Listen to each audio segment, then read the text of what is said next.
आप देख रहे हैं आज तक, आपके साथ मैं हूं अंजना ओम कश्यप। 9 बजे की खबरों में आपका स्वागत है। सबसे बड़ी खबर, सबसे बड़ा खुलासा जो आज तक पर देखने वाले हैं। जी हां, अब तक आपने सुना जरूर था, लेकिन हम आपके सामने रखेंगे कार्मिक मंत्रालय की वो चिट्ठी जिसके जरिए साफ हो जाएगा कि किस अंदाज में नरेंद्र मोदी की तरफ से यह फरमान था उस कार्मिक मंत्रालय की चिट्ठी के जरिए कि अगर 1 या 2 दिन भी यूपीए सरकार में कर लिया है काम तो उसके लिए एनडीए की किसी मंत्री के दफ्तर में जगह नहीं होगी। पिछली सरकार में अगर निजी स्टाफ के तौर पर काम कर चुका है कोई भी व्यक्ति तो उसकी नियुक्ति अब एनडीए की सरकार में नहीं हो सकती।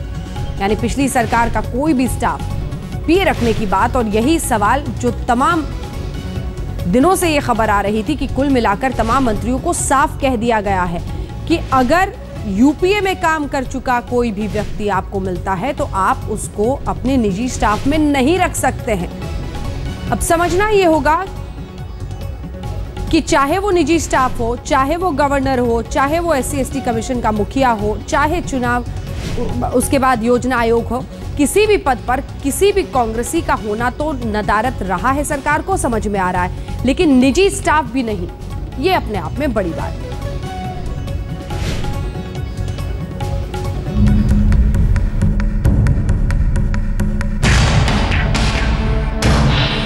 प्रधानमंत्री नरेंद्र मोदी ने एक बार फिर अपने सभी मंत्रियों को आगाह किया है कि वो किसी भी सूरत में पिछली सरकार का कोई भी अफसर या कर्मचारी मंत्रियों के निजी स्टाफ में नहीं रखें। यहां तक कि प्रधानमंत्री ने यह भी साफ कर दिया है कि पिछली सरकार के किसी भी मंत्री ने अगर अपने स्टाफ में किसी प्राइवेट आदमी को भी रखा तो भी उसे मंत्रालय के स्टाफ से बाहर कर दिया जाए। प्रधानमंत्री नरेंद्र मोदी के अधीन कार्मिक मंत्रालय ने 19 जून 2014 को एक गोपनीय पत्र में सभी मंत्रियों को निजी स्टाफ में सावधानी बरतने को कहा। इससे पहले कार्मिक मंत्रालय ने एक ऐसे ही पत्र में मंत्रियों को प्राइवेट सेक्रेटरी और OSD रखने के लिए खास हिदायतें दी थी। सूत्रों के मुताबिक मोदी ने प्रधानमंत्री कार्यालय में एक अहम बैठक करने के बाद इस सिलसिले में कई फैसले लिए थे। मोदी ने अपने मंत्रियों से कहा कि रिश्तेदारों को अपने स्टाफ में नियुक्त नहीं करें। अपने निजी सचिव और OSD रखते समय पिछली सरकार के मंत्रियों से जुड़े अफसरों से परहेज करें। अपने नए फरमान में मोदी ने मंत्रियों को हिदायत दी है कि वो पिछली सरकार में मंत्रियों के स्टाफ में किसी भी स्तर पर नियुक्त किसी भी अफसर को अपने स्टाफ में नहीं रखें। सूत्रों के मुताबिक पिछली कई सरकारों में कई ऐसे निजी सचिव, OSD और मंत्रियों के PA थे जो साम दंड भेद की बुनियाद पर जोड़ तोड़ करके हर सरकार में मंत्रियों का दामन थाम लेते थे। खुफिया रिपोर्टों में भी जिक्र था कि PA और OSD नियुक्त कराने का बाकायदा एक रैकेट दिल्ली दरबार में चल रहा है। दरअसल मोदी अपनी सरकार की छवि को इसी रैकेट के दाग से बचाना चाहते हैं। अक्षय सिंह के साथ दीपक शर्मा, दिल्ली आज तक।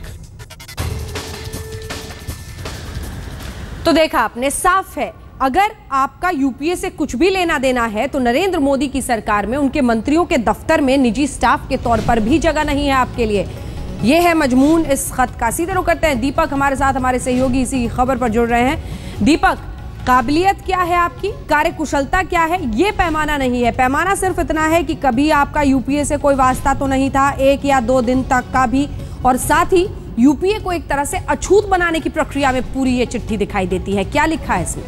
देखिए अंजना, ना सिर्फ प्राइवेट सेक्रेटरी और OSD जो ज़्यादातर IAS ऑफिसर होते हैं या फिर ऑल इंडिया सर्विसेज के होते हैं, इसके अलावा मोदी के जो मंत्रालय है, कार्मिक मंत्रालय, ये चिट्ठी 19 जून की है, यानी 24 घंटे पहले की है। नया फरमान है और इसमें कहा गया है कि अगर एक दिन भी किसी प्राइवेट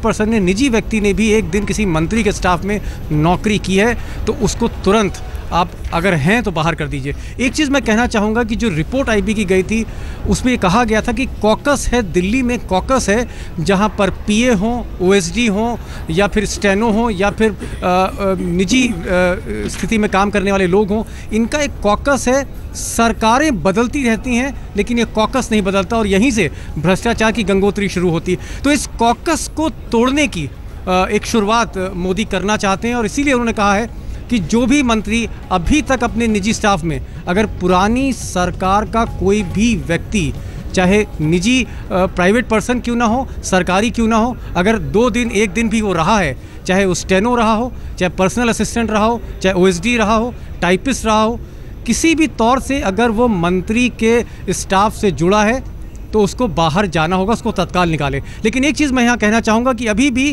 कई ऐसे मंत्री हैं जिन्होंने पिछली सरकार के स्टाफ को रखा हुआ है।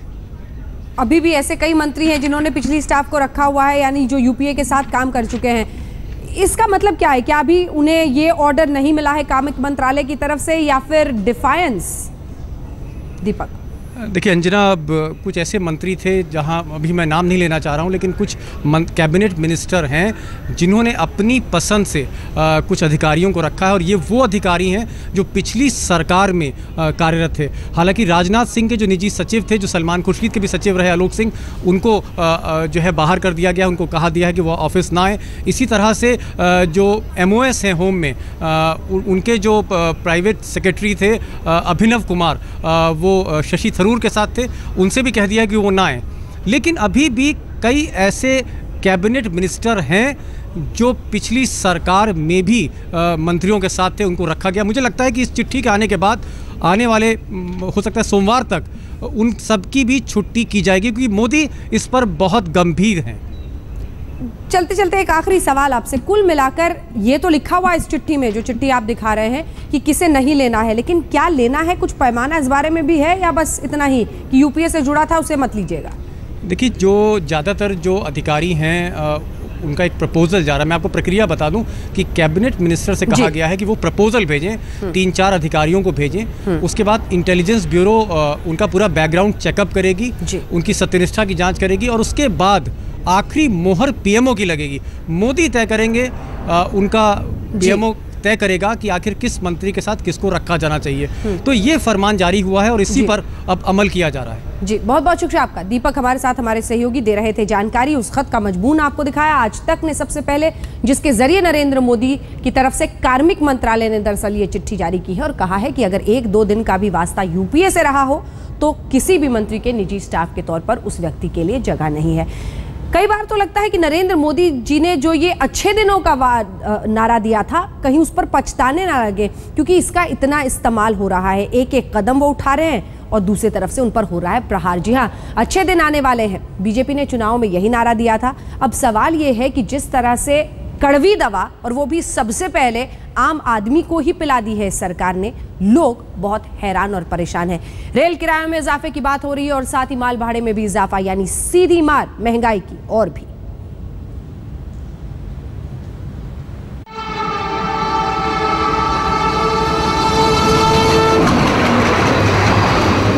पता नहीं अच्छे दिन किसके आए, पता नहीं अच्छे दिन किसके आने वाले हैं। यहां तो नरेंद्र मोदी सरकार ने आम जनता के सिर पर महंगाई का हथौड़ा मार दिया है। सरकार बने अभी महीना भर भी पूरा नहीं हुआ कि रेल किराया बढ़ा दिया। बड़े रेल किराए की मार करीब 80 करोड़ मुसाफिरों पर पड़ने वाली है। ये वही नरेंद्र मोदी हैं जिन्होंने चुनाव से पहले कहा था कि अच्छे दिन आएंगे। सरकार बनाने के बाद बोले अच्छे दिनों के लिए कड़वी दवा पीनी होगी, और अब उनकी सरकार ने लोगों का सफर भी महंगा कर दिया। अच्छे दिन, वाह! भारत की आर्थिक स्थिति अच्छी बनाने के लिए, इस संकटों से देश को बाहर निकालने के लिए कुछ कड़वे निर्णय करने चाहिए कि नहीं करने चाहिए। देश का आर्थिक स्वास्थ्य इतना बुरा करके चुका, बच्चा कितना ही प्यारा क्यों न हो, लेकिन अगर बीमार है तो उसको जरा कड़वी दवाई दे करके भी स्वस्थ करना पड़ता है। It was done by the previous government, and an interim budget, a consolidated budget was given by them on the basis of the fare hike. So, to meet all the necessary expenditure, I was forced to implement the order that was done by my earlier government. Narendra Modi ने जब जनता को कड़वी दवाई पीने के लिए आगाह किया था तो ये कयास लगाना मुश्किल नहीं था कि रेल किराया बढ़ सकता है, लेकिन मोदी इतनी कड़वी दवा पिलाएंगे इसकी उम्मीद नहीं थी। सरकार ने यात्री किराए में 14.2% की बढ़ोतरी की है। इस बढ़ोतरी में 4.2% फ्यूल एडजस्टमेंट कंपोनेंट भी शामिल है। इसके अलावा माल भाड़े में भी 6.5% की बढ़ोतरी की गई है। इसमें 1.5% फ्यूल एडजस्टमेंट कंपोनेंट शामिल है। इधर रेल किराया बढ़ा और उधर महंगाई की मार से पहले से ही पस पड़ी जनता में हाहाकार मच गया। मोदी की कड़वी दवा से आम जनता का सिर चकरा रहा है। वहीं विरोधी पार्टियां सरकार पर जमकर हमले बोल रही हैं। अच्छे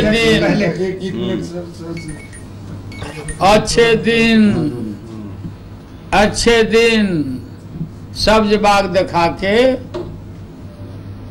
देश के लोगों को गुमराह करके सत्ता में आने वाली एनडीए की सरकार, नरेंद्र मोदी जी की सरकार ने पहला आज तोप चलाया है देश की जनता के छाती पर, गरीबों के रेल भाड़ा बढ़ा के। चाहे माल भाड़ा हो या यात्री किराया हो, दोनों को बढ़ाए जाने का निर्णय सरकार ने लिया है। लेकिन ये जो कुछ भी इन्हें करना था, ये इन्हें बजट में करना चाहिए। बजट में, रेल बजट में रेल मंत्री जी को अपना ये सब प्रस्ताव रखना चाहिए और बताना चाहिए। बजट पूर्व रेल भाड़ा बढ़ाने की गलत परंपरा की शुरुआत पिछले वर्षों में हुई है। उन्हीं गलत परंपराओं का पालन करना उचित नहीं है। रेल किराया बड़ा ही संवेदनशील मामला है। सीधे सीधे हर साल सफर करने वाले करीब 80 करोड़ मुसाफिरों से जुड़ा मामला। यही वजह है कि यूपीए के पिछले 10 सालों के शासन में रेल भाड़ा नहीं बढ़ा। साल 2012 में उस समय के रेल मंत्री दिनेश त्रिवेदी ने रेल बजट में किराया बढ़ाने का प्रस्ताव दिया था। नतीजा ये हुआ कि उन्हें गद्दी छोड़नी पड़ी। हालांकि यूपीए सरकार ने ही किराए में बढ़ोतरी का फॉर्मूला बनाने के लिए रेल टैरिफ अथॉरिटी का ऐलान किया था। कोई किराया बढ़ाया नहीं गया है इंटरिम बजट में, और पहले जो सरकार ने बजट में पास किया था कि तेल की कीमतों से जोड़ा था, जो कांग्रेस की पिछली सरकार थी, उसके बजट को तो डिसऑन नहीं कर सकते। ये पहले से ही बजट में प्रावधान था कि जो तेल की कीमत बढ़ेगी उससे किराया को जोड़ा गया था, और इस पर पहले भी पार्लियामेंट में और कई जगह इस पर चर्चा हुई थी। यूपीए सरकार में रेल मंत्री रहे मल्लिकार्जुन खड़गे ने भी अंतरिम बजट में रेल किराए में बढ़ोतरी का प्रस्ताव दिया था।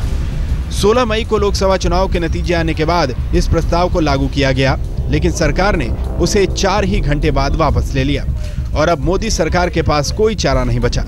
अभी रेल भाड़ा बढ़ा है, अब बाकी चीजों के दाम बढ़ेंगे। ऐसे में बेलगाम होती महंगाई को नरेंद्र मोदी सरकार कैसे रोक पाएगी? रहा सवाल आम जनता का, तो अच्छे दिन जाने कब आएंगे, लेकिन महंगे दिन तो बस आ ही गए। आज तक ब्यूरो।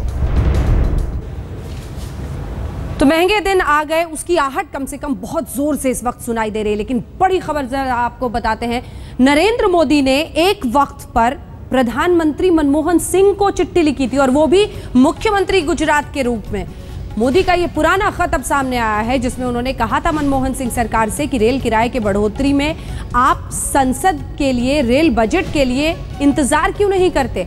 आपने देश की संसद को बाईपास किया है और आप बजट के पहले ही किराया बढ़ा रहे हैं।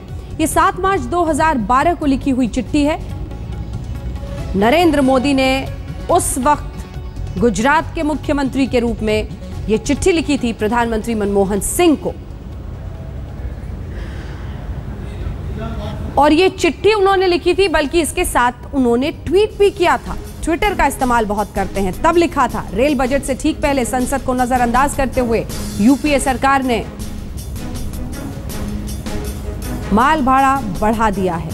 मैंने प्रधानमंत्री को चिट्ठी लिखी है।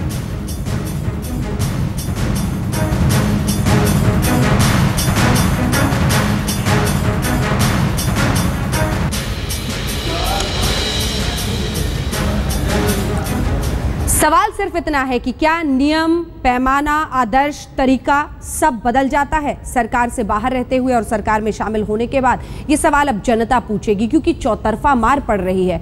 मोदी सरकार का हंटर तो जनता के सफर पर ही पड़ा है। ट्रेन से आना जाना तो महंगा हो गया, लेकिन अब खतरा डीजल और पेट्रोल के दाम बढ़ने का है। दुनिया के सबसे बड़े तेल निर्यातक देश इराक में बारूद बरस रहा है। कई देशों में पेट्रोल महंगा हो गया है।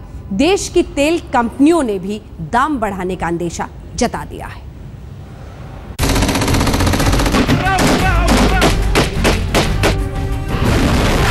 इराक बारूद के ढेर पर है, आतंक के शोले बरस रहे हैं और उसकी तपिश पूरी दुनिया पर पड़ रही है।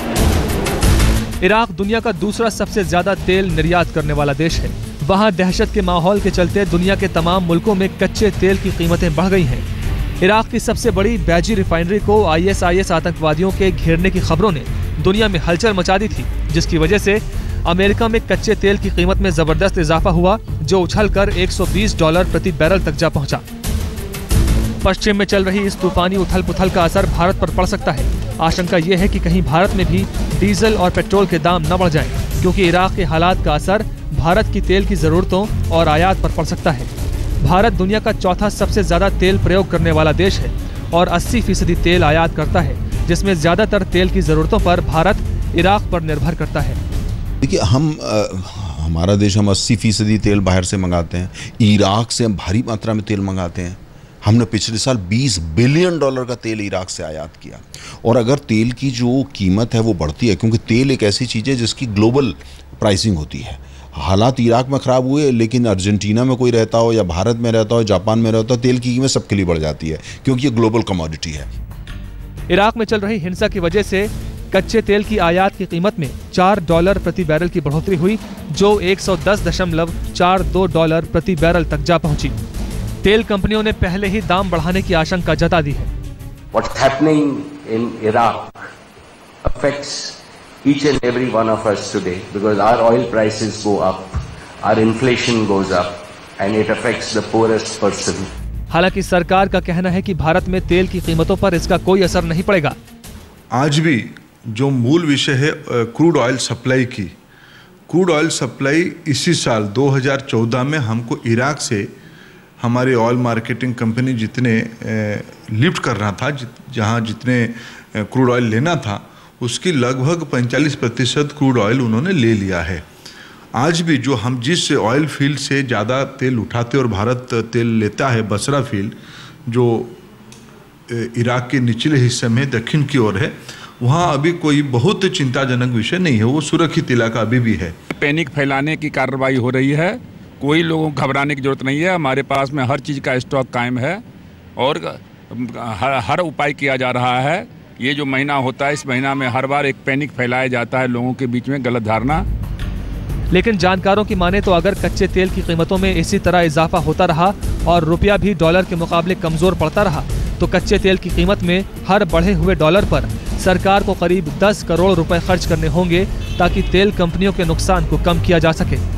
इसका सीधा असर देश में न सिर्फ पेट्रोल और डीजल, बल्कि मिट्टी के तेल और रसोई गैस पर भी पड़ेगा। और अगर इराक में चल रहे इस गृह युद्ध में आसपास के दूसरे तेल उत्पादक देश भी जुड़ गए, तो भारत में महंगाई का खतरा और बढ़ जाएगा, खासकर तब जब मोदी सरकार को जल्द ही बजट भी पेश करना है। आज तक ब्यूरो। तो एक के बाद एक महंगाई की खबरें आ रही है। रेल किरायों में इजाफा, तेल, डीजल, तमाम चीज़ें महंगी। इधर दिल्ली की जनता पर तो महंगाई की तिहरी मार पड़ने वाली है। जी हाँ, दिल्ली में अब बिजली महंगी होने वाली है। दिल्ली में वैसे भी बिजली का ज़बरदस्त घनघोर संकट है, भयानक कटौती चल रही है। ऐसे में सरकार बिजली के दाम बढ़ाने के लिए कमर कस रही है। अगले महीने दिल्ली के लोगों को लग सकता है ज़बरदस्त झटका।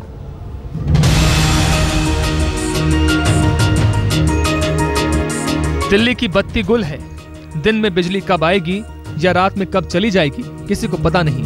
बंद पड़े पंखे, कूलर और टीवी मुंह चिढ़ाते हैं। गर्मी की मुसीबत तो बिजली बनकर टूट रही है। बिजली के तारों में भले ही 24 घंटे करंट ना हो, लेकिन दिल्ली की जनता को तो बिजली 440 वोल्ट का करंट मारने वाली है। अब जिस तरह के संकेत दिल्ली इलेक्ट्रिसिटी रेगुलेटरी कमीशन यानी DERC दे रही है, उससे इतना तो तय है कि दिल्ली में बिजली महंगी होने वाली है।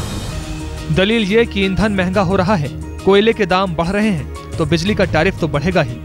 DERC ने बिजली की कीमतों में बढ़ोतरी के संकेत दिए तो पहले से गर्म चल रही दिल्ली की सियासत में गर्मी और बढ़ने लगी। देखिए, मैं तो हैरान हूँ कि एक तरफ ये लोगों की वोट ले गए, ये कह गए कि 30% बिजली का बिल कम कर देंगे, आप बिल बढ़ाने की बात कर रहे हैं, और इन्होंने ये कहा था कि बिना सब्सिडी के कम करेंगे। और मैं समझता हूँ कि दिल्ली के लोग और कांग्रेस इसका पुरजोर विरोध करेगी। और जो लोग चुनाव से पहले एक भाषा बोलते हैं और चुनाव के बाद दूसरी भाषा बोलते हैं, ऐसे लोगों को, दिल्ली के लोगों को सबक सिखाना ही होगा। दिल्ली में मौजूदा बिजली टैरिफ के मुताबिक 0 से 200 यूनिट तक बिजली का रेट है ₹1.95 प्रति यूनिट। 201 से 400 यूनिट तक बिजली का रेट है ₹2.90 प्रति यूनिट। 401 से 800 यूनिट तक बिजली का रेट है ₹6.80 प्रति यूनिट। 800 यूनिट से ज्यादा पर ₹7 प्रति यूनिट। 0 से 200 यूनिट और 201 से 400 यूनिट के रेट तब हैं जब केजरीवाल सरकार ने 200 यूनिट तक के खर्च पर ₹1.20 और 201 से 400 यूनिट तक के खर्च पर 80 पैसे तक की सब्सिडी दे रखी है।